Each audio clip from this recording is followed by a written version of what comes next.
સુરતના વરાછા વિસ્તારમાં LH road પર SBI બેંકમાં થયેલા લૂંટ મામલે સુરત ક્રાઇમ બ્રાન્ચ પોલીસે વધુ એક આરોપીને ઝડપી પાડ્યો છે. પકડાયેલ આરોપીની બિહારથી ધરપકડ કરવામાં આવી છે. સુરતના LH રોડ પર આવેલ SBI બેંકમાં લૂંટની ઘટના થોડા મહિનાઓ પહેલા બની હતી.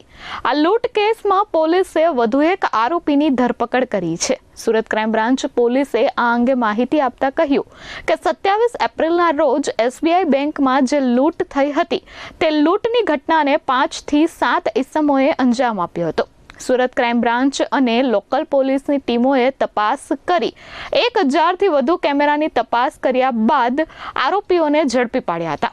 27 એપ્રિલ 2026ના રોજ વરાછા વિસ્તારમાં SBI બેંકમાં એક લૂંટનો બનાવ બનેલો હતો, જેની અંદર 6 થી 7 ઈસમો, હથિયારધારી ઈસમો એ બેંકમાં ઘૂસી ગયેલા હતા અને બેંકમાંથી મોટી સંખ્યામાં રકમની લૂંટ કરીને તો ભાગી ગયા હતા. આ લૂંટના જે બનાવ છે એને ધ્યાને રાખીને તાત્કાલિક લોકલ પોલીસ સ્ટેશન, લોકલ DCPની ટીમ, એમના સેક્ટર સાહેબની ટીમ અને સાથે ક્રાઇમ બ્રાન્ચ આ ગુનાને ડિટેક્ટ કરવા માટે તાત્કાલિક લાગી ગઈ હતી. SBI બેંકમાં લૂંટના ગુનાને અંજામ આપવા માટે કુંદન ભગતની ગેંગ દ્વારા કાવતરું કરવામાં આવ્યું હતું, જે તપાસમાં બહાર આવતા પોલીસે તપાસ હાથ ધરી હતી. કુંદન ભગત હાલ પટનાની જેલમાં બંધ છે, જે કુંદન ભગતના ઇશારે આખા લૂંટ કેસને અંજામ આપવામાં આવ્યો હતો. અલગ 10થી વધુ ટીમો ક્રાઇમ બ્રાન્ચની અને સાથે પોલીસ સ્ટેશનની ટીમો આની પાછળ ડિટેક્ટ કરવા માટે લાગેલી હતી.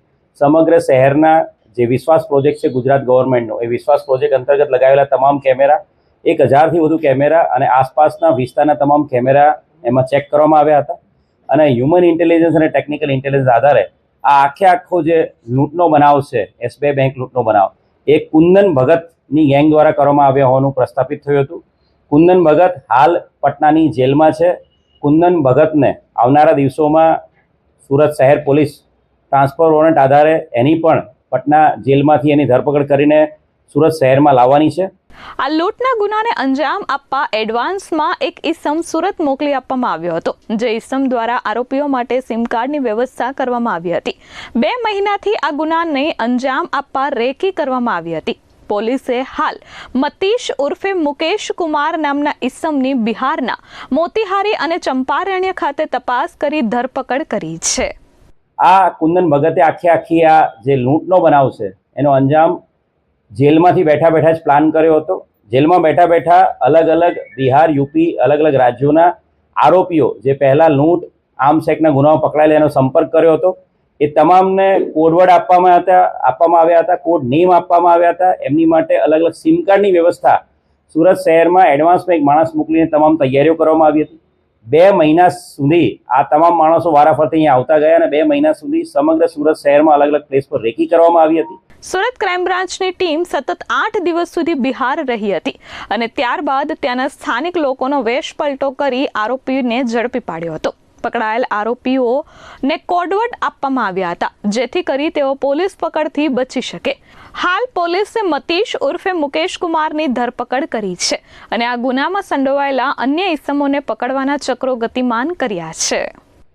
બિહારના ઈસ્ટ ચંપારણ જિલ્લાનો જે આરોપી છે મતીશ ઉર્ફે મુકેશ કુમાર, એને આઈડેન્ટિફાઈ કરવામાં આવ્યો હતો અને PI જે અમારા પરમાર સેશન, પરમાર ક્રાઇમ બ્રાન્ચના, એની એક આખી ટીમ અમે લોકોએ બિહાર રવાના કરી હતી.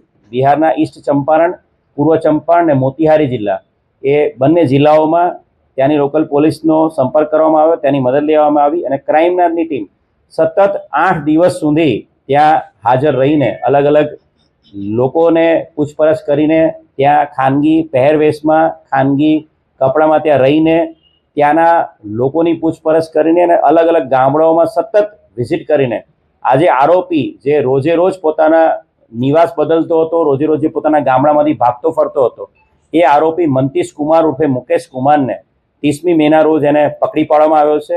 ત્યાંના મોતીહારી જિલ્લાના બિરતી બજાર ચોક પોલીસ સ્ટેશન વિસ્તારમાંથી એને પકડી પાડવામાં આવ્યો છે. આજે આરોપી છે મતીશ કુમાર, એને વિજય નામના આરોપી સાથે સીધો સંપર્ક હતો. વિજય એ આરોપી આ બેંક લૂંટમાં પણ એ ઇન્વોલ્વ છે. વિજયને હાલ ધરપકડ કરવાની બાકી છે, પરંતુ વિજય દ્વારા આ આરોપી મુકેશ કુમારનો સંપર્ક થયો હતો અને બંને જણા સાથે અહીંયા આવેલા હતા.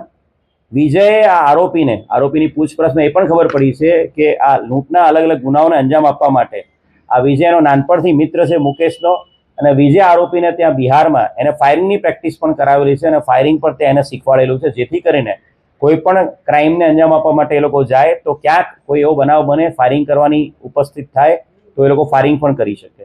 આ વિજય છે એને હાલ પકડવાનો બાકી છે, પરંતુ એનો આ ખાસ મિત્ર જે મંતીશ કુમાર ઉર્ફે મુકેશ કુમાર, એને ઈસ્ટ ચંપારણથી પકડી પાડવામાં મોટી સફળતા મળી છે.